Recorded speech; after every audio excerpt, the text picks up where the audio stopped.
This is a graveyard for airplanes. You were loved. No, not that kind of graveyard. We're here at the Mojave Air and Spaceport. Spaceport? You mean like Mos Eisley? Mos Eisley Spaceport. You will never find a more wretched hive of scum and villainy. No, not like that. Today, we're going to be looking at a part of the airline industry that is rarely seen. But enough talk, more data!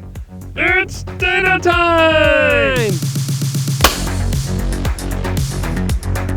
I am Data.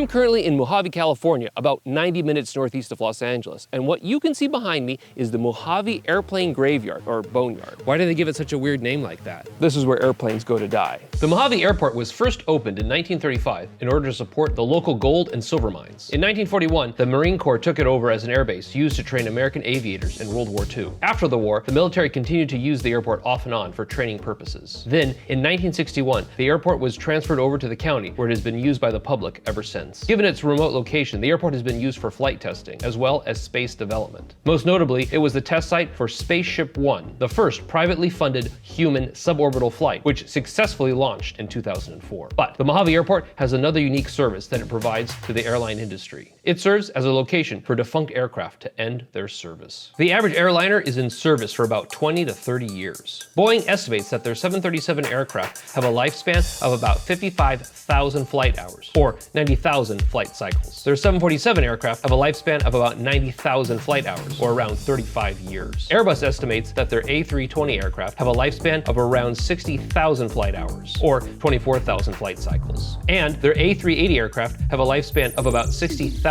flight hours, or around 25 years. But what happens to old aircraft after they've lived out their lifespan? This is where the aeronautical boneyard comes into play, like this one here at Mojave Airport.